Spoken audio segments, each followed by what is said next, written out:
அந்த வாழ்க்கையை ஒப்பு கொடுத்தவன் அந்த ஜீவ பாதையில் நம்ம நடந்து செல்லும் போது அநேக பிரச்சனைகள் கஷ்டங்கள் வந்தாலும் கர்த்தர் என்ன செய்வாரு? அந்த பிரச்சனையை தீர்க்க வல்லவராக இருக்கிறாரு. ஆனா அநேக ரட்சிக்கப்படுத்தேன் அப்படின்னு சொல்றதான விசுவாசிகளை பார்க்கிறோம். அநேகர் அவங்களோட வாழ்க்கைய கர்த்தரிடத்துல ஒப்பு கொடுக்கறது இல்லை. வாழ்க்கையை ஒப்பு கொடுக்காம அவங்க சித்தத்தின்படி ஜீவிக்கிறாங்க. ஆனா கர்த்தர் என் வழிகள்ல நடக்கணும், என் வழிகள்ல கர்த்தர் நடந்து என் பிரச்சனையை கர்த்தரு தீர்க்கணும் அப்படின்னு நினைக்கிறாங்க. ஆனா அவங்களோட வாழ்க்கைய கர்த்தருக்கு ஒப்பு கொடுக்க முடியல. அவங்க ஒப்பு கொடுக்காதபடினால அவங்களால ஜீவியம் செய்ய முடியல. அநேக காரியத்துல பார்க்கிறோம், பாவத்துல விழுந்துடுறாங்கன்னு பாக்குறோம். அவங்க ஜெயம் கொண்ட ஜீவியம் செய்ய முடியல. ஏன் ஜெயம் கொண்ட ஜீவியம் செய்ய முடியல? அவங்க சொந்த வழிகளில் நடக்கிறாங்க.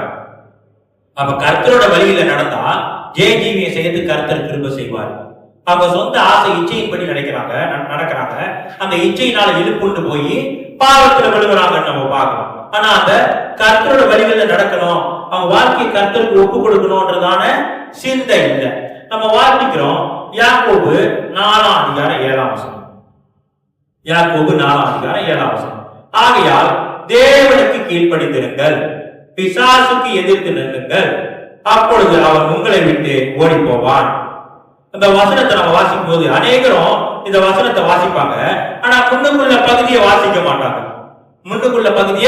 வாசிக்க மாட்டாங்க. நேரா எங்க போயிருவாங்க? பிசாசுக்கு எதிர்த்து நில்லுங்கள், அப்பொழுது அவன் உங்களை விட்டு ஓடி போவான். இதெல்லாம் வாசிப்பாங்க. ஆகையால் தேவனுக்கு கீழ்ப்படிந்திருங்கள் அப்படின்றதான வார்த்தைய வாசிக்க மாட்டாங்க. பிசாசுக்கு எதிர்த்து நில்லுங்க, அப்பொழுது அவன் உங்களை விட்டு ஓடி போயிடுவான் அப்படின்றதான வசனத்தை வாசிப்பாங்க. நம்ம பார்க்கிறோம் கர்த்தருக்கு நம்ம என்ன செய்யணுமா? கீழ்ப்படிந்து இருக்கணும். கர்த்தருக்கு எல்லாவற்றிலும் கீழ்ப்படிந்து இருந்து பிசாசுக்கு எதிர்த்து நிற்கும் போது அது பிசாசு என்ன செய்வான்? நம்மை விட்டு ஓடிடுவோம். நம்ம கர்த்தர் வழியில் நடக்காம கர்த்தருக்கு கீழ்ப்படியாம ஏதாவது வாழ்க்கையில கர்த்தர் செய்யணும், வாழ்க்கையில கர்த்தர் ஒரு அற்புதத்தை செய்யணும், கர்த்தர் ஒரு அற்புத அடையாளத்தை செய்யணும் அப்படின்னு எதிர்பார்க்கறது ரொம்ப தவறு. நம்ம கர்த்தருக்கு நம்முடைய வாழ்க்கைய ஒப்பு கொடுக்கணும். ஏன் நான் இப்படி சொல்றேன்னா, நான் சமீப காலத்துல கூட ஒரு விசுவாசியோட பேசிக்கிட்டு இருந்தேன். அவர் என்ன சொல்றாரு? நான் கர்த்தரோட வழிகளில் நடக்க மாட்டேன். ஏன் கர்த்தர் என் வழியில நடக்க கூடாது? ஏன் கர்த்தர் எனக்கு நான் போகிறதான பாதையில எனக்கு உதவி செய்யக்கூடாது? எனக்குன்னு சொந்த ஆசைகள் இருக்கும், வெறுப்பு இருக்கும், அதன்படி நான் ஜீவிக்கிறேன். அதெல்லாம் நான் விட்டு எப்படி வர்றது? அதெல்லாம் எப்படி? அதான் வேத வசனத்துல வாசிக்கிறோம், உன் வழியை கர்த்தருக்கு ஒப்புவி, அவர் எல்லாத்தையும் வாய்க்க பண்ணுவார்.